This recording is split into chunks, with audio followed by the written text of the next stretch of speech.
Welcome to the Architect's Possibility podcast with David Bradley of Blueprint for Living Coaching. Each week, we connect with design professionals, just like you, who are using their creativity, leadership, and passion to make the world a better place in ways both big and small, every day. Now, here's the host of the Architect's Possibility podcast, architect and executive coach, David Bradley. Good afternoon. I am so excited today. This is such a gift. You all are going to be really excited when you're done because we get the opportunity today to talk to Laurie McGinley. Laurie is an architect in Minnesota, and you still will be able to understand her accent, I promise you. Laurie, I've got this really beautiful bio for Laurie. Laurie catalyzes climate inventions into startup businesses so we can all keep thriving on the planet. And she uses a proven blend of compassion, motivation, play, and dynamo to transfer complex stories into pitches that can bob and weave with a variety of audiences and ensure that the message always lands. She formed Via Lucent, which provides pitch coaching, storytelling, communications, and public relations services to climate startups to get them funded and launched. So with that brief introduction, Laurie, welcome to the Architect's Possibility podcast. Thanks, David. We've been waiting to record this for a little while, and I have really been looking forward to this talk with you. Absolutely. I'm super excited. To give you all some background, Laurie and I met in November of 2019. Yeah. 2019. I had just given a 2-hour workshop at an AIA conference in Minneapolis. And Laurie came up to me, and I remember very distinctly, you said, "I'm looking for a coach. You're the guy. How do we start?" But it just stuck in my head. I was like, wow, this is a woman who really knows what she wants. This is awesome. But maybe you can fill in the gaps for people. Like, how did we get to where we are now with Via Lucent and your work with climate change? Yeah, well, that's true. I don't remember those words, but I remember the feeling of walking up to you on the verge of tears because I felt so happy that I had finally met somebody who felt like a great fit and would understand the amazing gift of where I had been, the immense challenges of where I had been, and my unbelievable uncertainty about where to go and how to do it. So that moment of walking across the convention room to talk to you after your session was it is a really powerful memory for me. Yeah. But leading up to that minute, it took me 3 years to get there, probably. Mm-hmm. So by the time we had met in November of 2019, I got registered as an architect in the summer of 2015. And several months later, left practice. I have known most of my life. I was a junior in high school when I knew I wanted to be an architect. I had a mentor who kind of pointed me towards the things that would let me know if I really wanted to do it. And I wanted to do all of the things that he pointed me towards. I knew going into my undergrad that I wanted to be an architect right away. Most of my peers took a couple of years to figure it out, and I was kind of one-minded about that.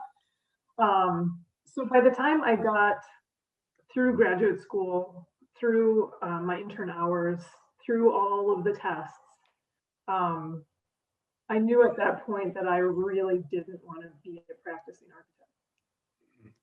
And I carried an incredible amount of conflict about that. I was, I'm going to do a little bit of quick math here, 38. I decided to be an architect when I was 17. It took me 21 years to get it done. And then I really didn't want to practice. And that created an incredible amount of conflict for me. I didn't know who I would be if I left practice. I just knew I had to leave.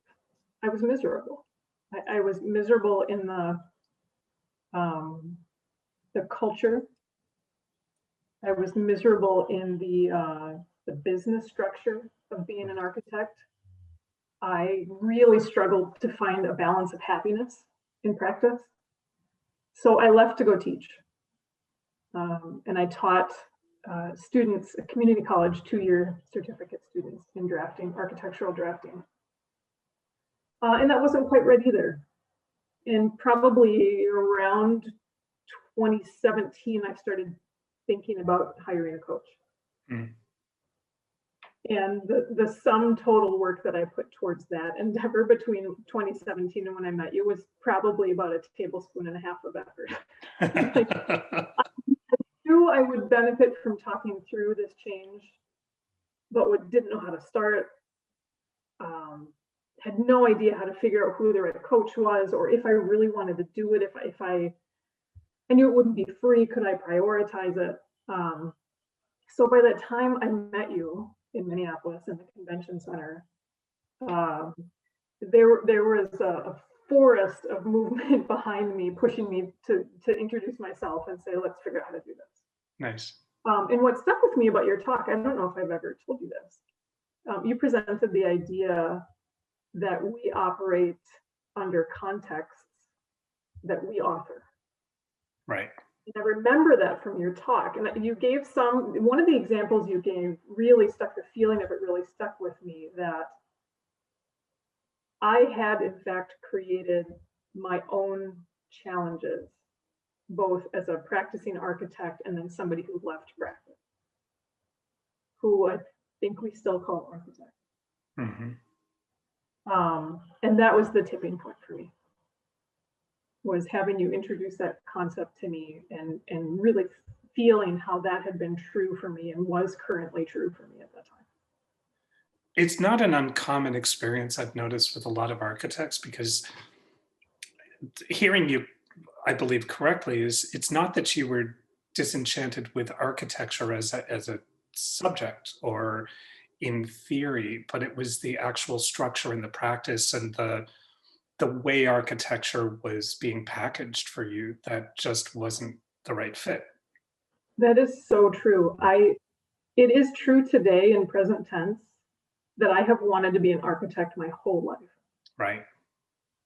The actual tasks of designing, I love and I miss. Yeah. That wasn't the problem. It was the philosophy with which the business practice of architecture is understood and implemented. So how did you get around to reconciling your being an architect with your current venture, which most people would say, well, that's not traditional architecture? Yeah, that's a really good question. It was, I think by the time I met you, I was ready. I was comfortable with saying I'm an architect and I'm doing this right now. Mm-hmm. I had taught, I had worked at a building products manufacturer and was currently working as an owner's rep. So I had already acclimated to, I'm an architect an architect and? I'm an architect and. Yes, I like that. So through the process of working with you to design Via Lucent, what I appreciate about the approach that you took is you took me on a journey to craft Via Lucent starting with me. So it didn't, that process did not devalue any of my experience of architecture or any of my experience as daughter or sister or mom or neighbor or human. It started with, Laurie, who are you? Where are you going? And to this day, David, I don't think I've had a chance to tell you this. When I work on Via Lucent, it does not feel like work. Because I was able to design Via Lucent to match with my strengths. And I do remember those conversations where we really were talking. It's interesting that you bring that up, because I think I find that with a lot of the architects I speak with, a lot of the humans I speak with, and the people that I coach, is that the conversation often has been narrowed down into certain lanes that we think we have to follow. That we have this idea of how things have to be, and that story, that the isness of that conversation stifles so many different opportunities and possibilities for people, because we're stuck in the rut. And I'm human, right? I do the same thing. And every once in a while, my coach calls me on it. It's like, why are you in this rut where you think that this is the only option? So I love that yes, we started with who you were, and then started to look at who do you want to be, and how might that show up? And if I'm not mistaken, Via Lucent was not the original vision. It's something that evolved the more we explored what you really, really, truly wanted. It took some iterating to get there. Right? One of the reasons I really wanted to work with you is because when I said things like, we'll need to iterate through this, I knew you would get it, right? There was a conversation we had very early on, one of the first few sessions we had, and you asked me what it would look and sound and feel like to have wild success. And I had just been to Chicago and had just had the experience of walking down Michigan Avenue. And for some reason that popped in my mind. And I said, you had asked me how many people I could have this with. And I said, my vision of the success is acknowledging what everyone's strengths are and letting everybody use their strengths to work towards reversing the effects of climate change. Mm-hmm. Have this 3D spatial memory, right, architect skill, of being on a sunny day on Michigan Avenue and looking around and thinking, these buildings are carbon positive. The people in these buildings are working to reverse climate change. Everybody they work with beyond them is doing this. So my vision of wildest success is everybody in this country is affected by the work that we're doing. Everybody is working towards this goal. And that wasn't the first version of Via Lucent. No. The seed that you helped plant of what does it look like to get there? What does it look like to design something that honors people's unique abilities and helps them be in position to use those unique abilities towards a common good?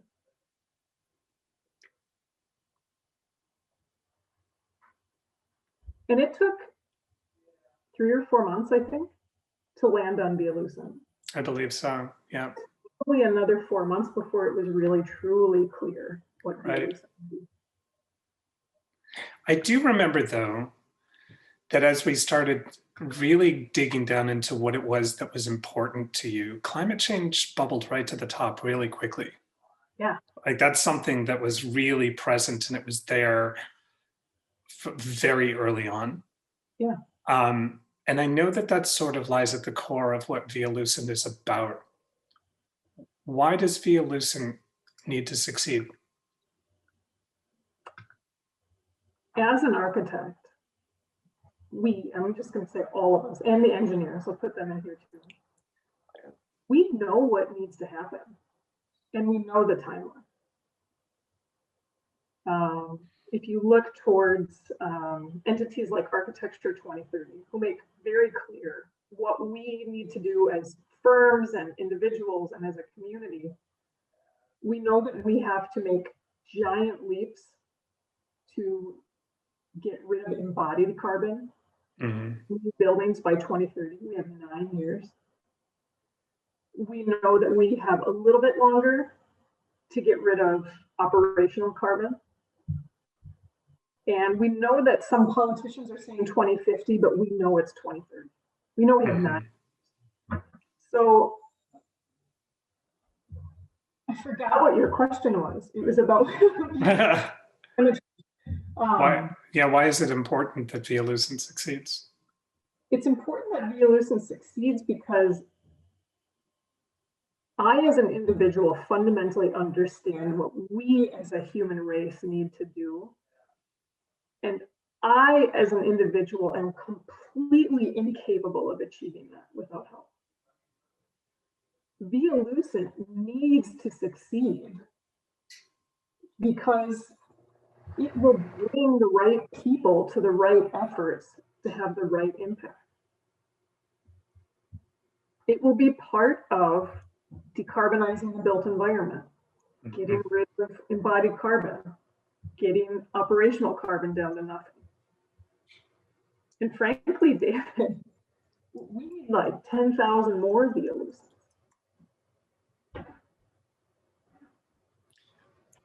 What's oh, there's a million questions that I could ask you, but tell us more about Via Lucent, the mission, the vision. What's Via Lucent all about? Where's the name come from? It's actually really interesting. Naming a company is very difficult. Really long time to figure out a name that met all of the criteria. Via Lucent rose to the top because the company Via Lucent is very much about identifying and honoring the incredible intellectual talent that can create a big climate idea. Mm-hmm. Those are extremely unique skills. They're powerful skills, the people who can come up with these things that we need. It's also about being able to see across that valley of new product death that most new products fall into, to see the investors on the other side who are forward thinking, who want to invest in these companies and who want to scale them quickly to have big impacts. So the name Via Lucent was really about, Via, if you think of Via as pathway or avenue, and Lucent as light or illuminated. It's this idea that we provide the things to get inventors from one side of the valley across this fairly terrifying valley of new product death, which I always in my mind envisioned to be an extremely dark place, to get them across the bridge to the other side of successful launch. We really are about illuminating ideas and clarifying communication in a way that it can be heard by an audience that doesn't have an hour and a half to listen to all of the brilliant technical reasons why your invention is amazing. Why do you think most brilliant ideas die? I think most brilliant ideas never get a chance to try. And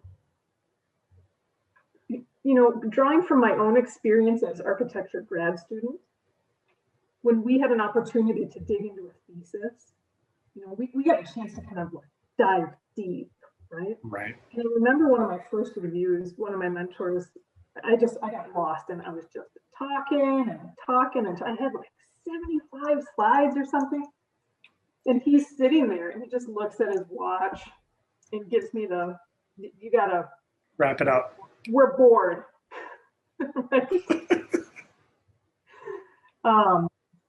We can see how passionate you are, it's cute, but we're bored. Like you gotta bring more message. So I think a lot of products die maybe because they launch without understanding market need or message or branding. But I think a lot of them never get to the diving board.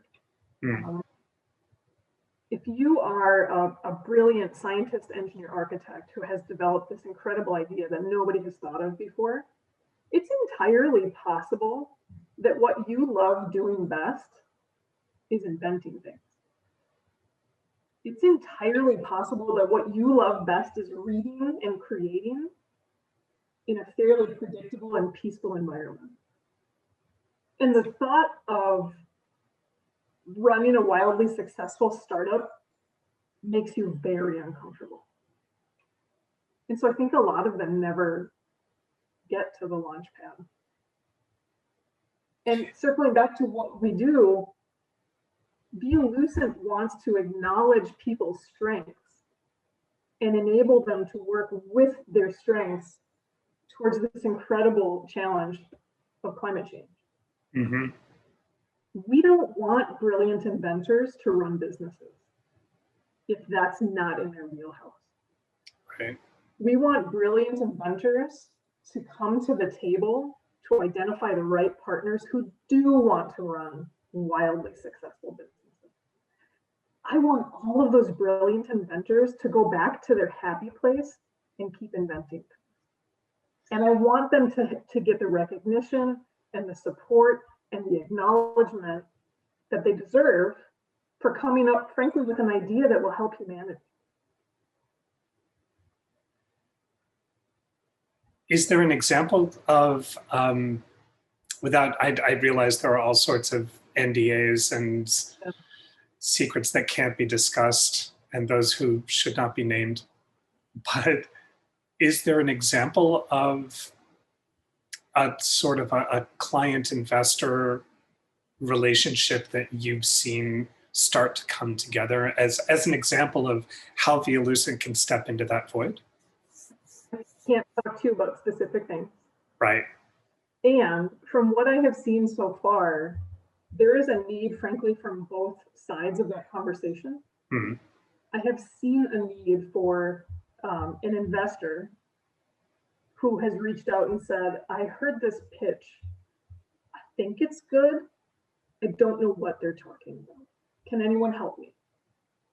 So there's this very much this need to do what my grad school mentor was doing, which is like, you're enthusiastic, it's cute, but you gotta right. Up, right? And there's absolutely a need from the inventor side in several stages. So I had a chance to have a conversation with a company that's already well underway. And the notion was that when you get an incredibly high stakes meeting, and you know this would be a good partnership, it's really frustrating to leave without a yes, because it was clear from the follow-up questions that they don't know what you're doing. Mm. So there's this identified frustration about, oh, we aren't communicating well enough. You know, the brilliant minds with the ideas, they know the value of what they're doing. Mm. It's very obvious that it could have a huge impact, but the skills that get that idea out of your head aren't necessarily the same skills that you need to communicate. And the skills bring an investor to the table aren't necessarily the same skills that help you understand this wildly complex technical thing. Sure. It's like Via Lucent gets to be the bridge between the knowledge that's out there, the ideas, and the resources, the financing, right? You get to be that bridge between the two of them, and you're speaking two different languages. There's something that came up in my mind as you were sharing that also harkens back to the studio experience you were just talking about. What is it about architects that we have so much difficulty with our message? Because it happens not only in these investment situations, right, where a great idea that could change the world doesn't make it to the production floor because the architect can't communicate. I think in conversations I've had with so many architects too, and you've seen these studies all the time. We always go in and do these studies to like, why do architects get paid so little? Or why is there no appreciation for the role of the architect? And invariably, it always comes back to messaging, that either we're not getting through to people, we're not putting ourselves out there in a way that's powerful, the message gets garbled, people don't understand what it is that an architect does or the value that we provide. And I'm just curious, I know that Via Lucent's essence is to tell these stories. Mm-hmm. Any idea in your mind, why are we so bad at telling our story? I have a guess. And this guess was validated for me last week when I was talking to some trusted peers about language to propose new policy. Okay. when we are trained to be architects, we are encouraged and rewarded for having infinitely more specific and descriptive language. Do you remember, David, when you were learning how to draw details and annotate them? Yeah, sure. What I remember from that is that word might be a synonym, but it's not the right one. And there's money that will change hands if you leave that word in there. So there is this kind of, almost fear-based motivation to be extremely specific with language. And a rigidity. Very rigid, yeah. Yeah. And in my sense, it's an aspiration to ever more specific. I mean, if you talk to an architect who's been practicing for 30 years, they have this ability to be extremely specific about describing something without ever saying it. Because if you talk to architecture undergrad, they might just say purple, right? Right.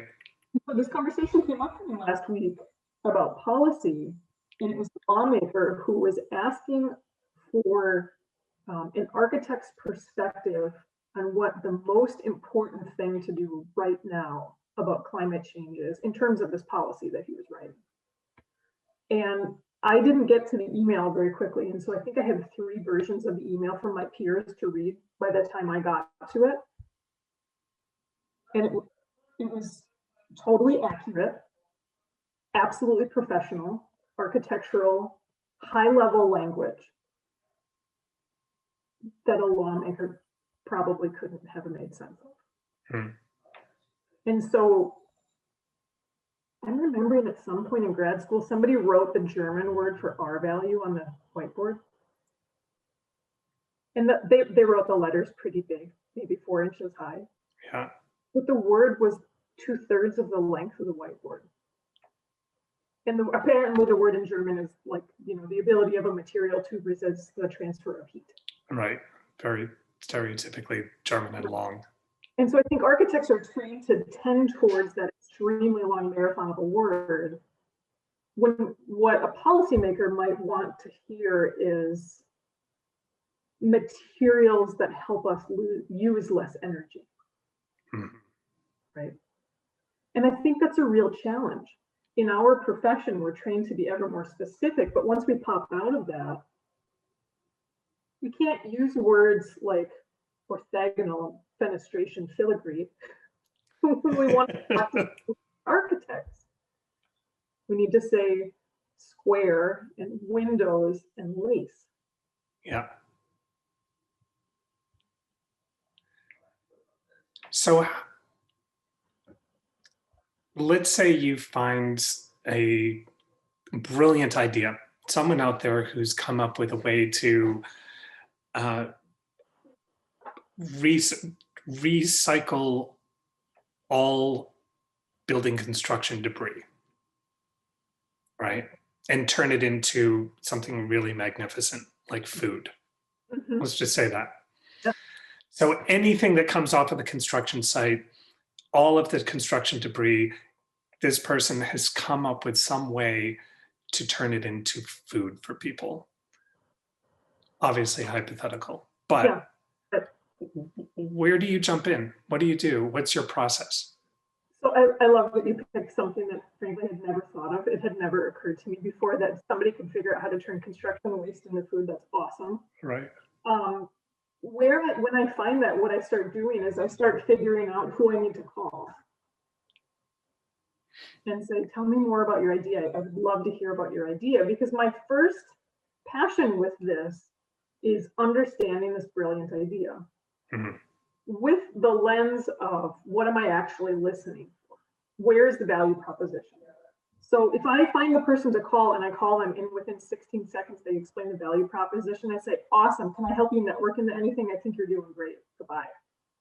Because they've got it figured out. Right.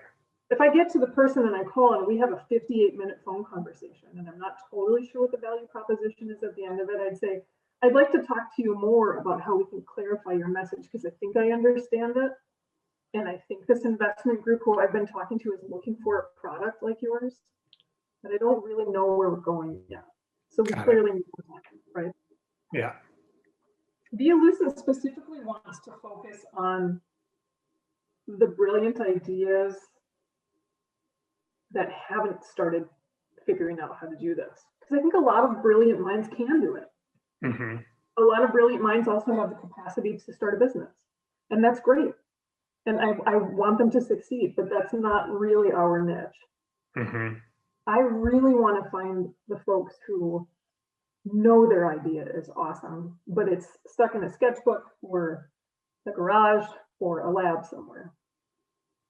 Got it. How did your background as an architect prepare you for this? That's an amazing question. My background as an architect has prepared me for so many things I never thought it would prepare me for.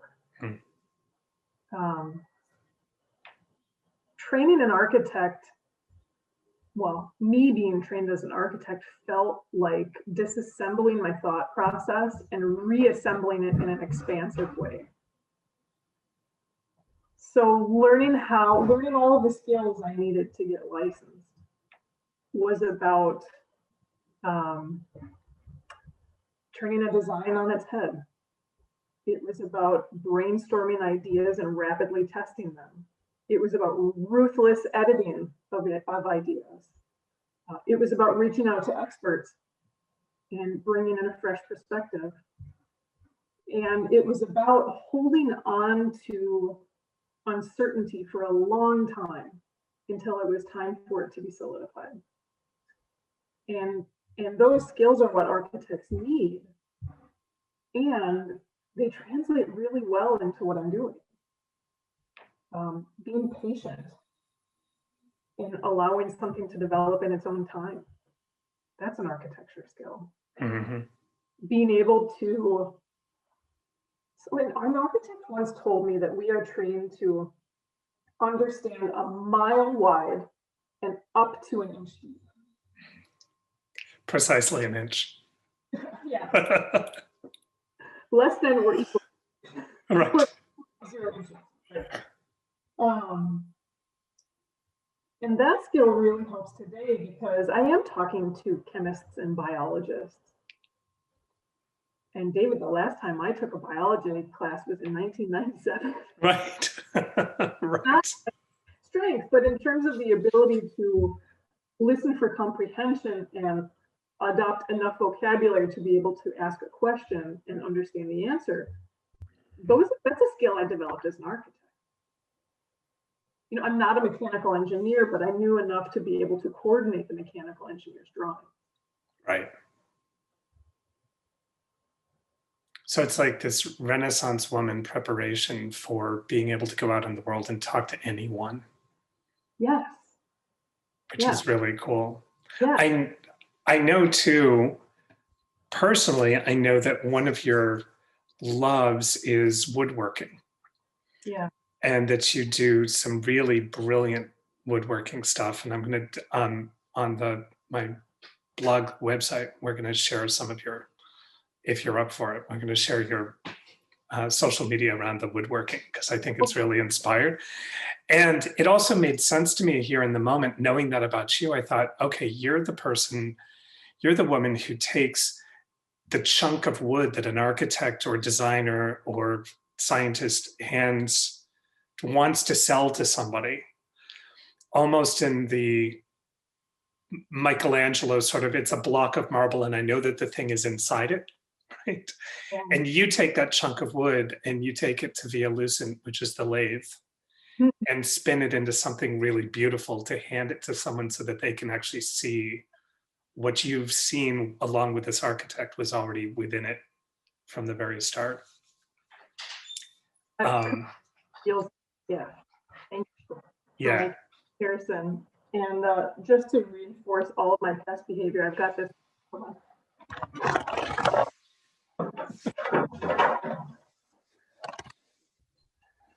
Oh, and see, for anybody listening now, I'm being shown a chunk of wood, which isn't a chunk of wood. It's actually been turned. Oh, that's really beautiful. This was a discarded chunk of wood that had broken off of a tree that I pulled my car over and picked up and put inside, and I let it mold for a couple of years. And then I turned into something a shape I had never seen before. And this particular one feels like it matches with what you're talking about, because what was hidden inside was an incredibly beautiful natural grain. Right. And what Time at the Lathe unveiled is what is actually an unbelievably balanced spinning top. This will spin for over a minute. Mm-hmm. Even though it's not a circle anymore, there's a chunk missing. So the analogy of the taking a hunk of wood on the lathe and letting it unveil itself, or guiding it to unveil itself, feels very much like what we do with our communication. All of the elements of the invention are not important to the story. They are really important for follow-up questions. And we don't need to talk about them when we're just trying to see if this investor is a good fit for this idea. If this investor is capable of carrying this idea forward. What advice would you have for people who are currently where you were 2 years ago? Ooh.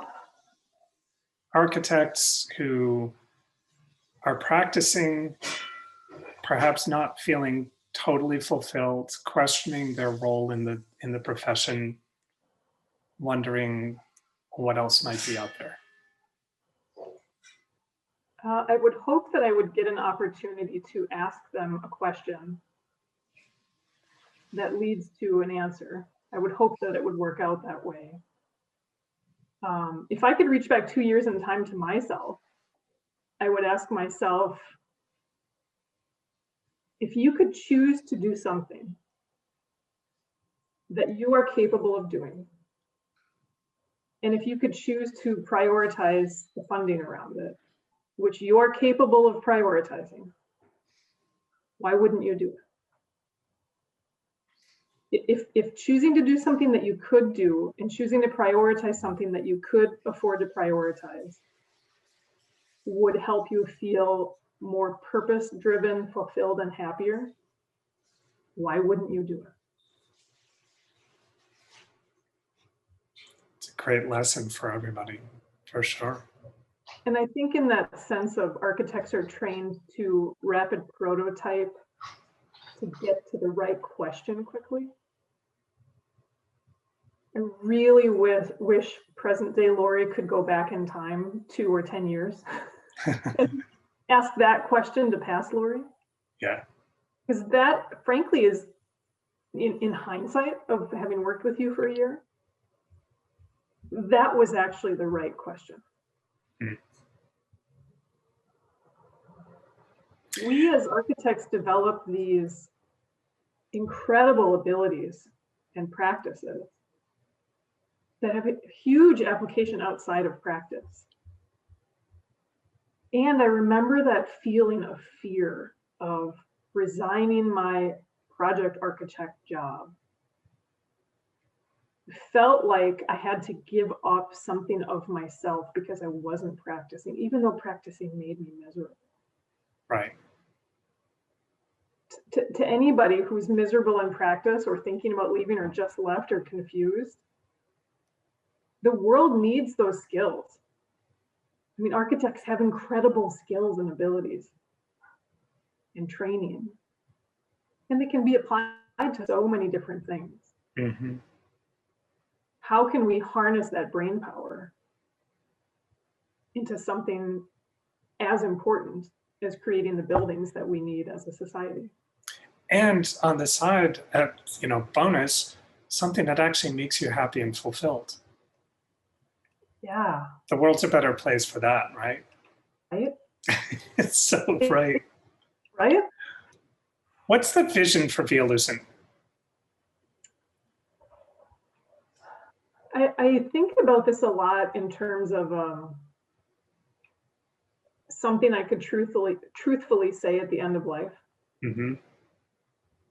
If at the end of my life, whenever that happens, if I can say to our children, capital our, capital C, if I can say to our children, we did everything we could about climate change. We left you with the best planet we could leave you with. That would feel like Via Lucent met its goals. It's a beautiful vision. I remember when we were creating your career project around this, and you conceived of Via Lucent, and one of the measures that you came up with was to impact the lives of 165 million people. Yeah. And I remember my first thought was, wow, holy crap. Like that's A, that's a lot of people. B, I have never worked with somebody who had a vision that big. I mean, in terms of the broad impact, you know, there are people who say, I want to make $1 million, or I want to, you know, help my community. But to basically impact half of the US population, it's a decent size. What did you call it? The BHUG. Very audacious goal. The big, hairy, audacious goal. In hindsight, but that number's not big enough. Right? It's not even close. Right. But I love that you bring that energy and that passion. And we haven't even gotten into telling your stories. I mean, this is for anybody who wants to dig deeper into the story of Via Lucent and to Laurie's story. We'll definitely put some connections to her website and everything else so you can hear this, because above all other things, Laurie is a brilliant storyteller, which is sort of the lifeblood of Via Lucent, because you get to tell the stories of these brilliant people to people who want to hear them, who need to hear them, and who can take those stories and really have an impact. So keep an eye out. You're going to see products coming out. You're going to see processes happening that are going to be in existence because of the work that Laura's been doing with Via Lucent. And I so want to thank you for joining me on the podcast. I am inspired. You are just an incredible human being. I love your creativity and your play and your compassion and passion for making a difference. Thank you so much, Laurie. David, thank you for this opportunity to talk in this way. We certainly have had plenty of conversations over the last year, but this one feels really special. Yeah. I appreciate the opportunity to talk about this process in the context of all of the other architects who may be having similar questions about their path. Yeah, definitely reach out and reach out to Laurie if you've got any questions. You also have, you're offering a story pitch process, or tell me something just quickly about that. I have a totally free 30-minute Make Your Pitch Better course that you can sign up for on my website, vialucent.com. I am also more than happy to talk to anybody who is an architect or engineer and is maybe seeking greater joy in what to do. Literally, the door is always open. I'm always happy to talk to folks about that. That's brilliant. Really worth it. Laurie's the person. If you've got a great idea and you want to get your story across, if you're having trouble enrolling people in your vision, give her a shout out. Check out her website. Laurie, thank you so much. Thank you, David.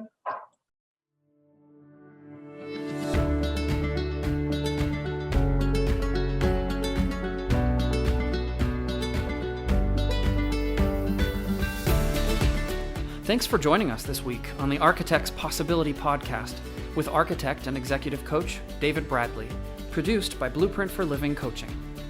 If you're looking to create more possibility in your professional and personal life, build your business, grow your leadership, or craft your legacy, check out our website at www.blueprintforliving.coach to explore available group or one-on-one coaching options. Be sure to tune in next week for our next episode of the Architect's Possibility Podcast. Until then, keep celebrating the possibility in your life and make it a wonder-filled day.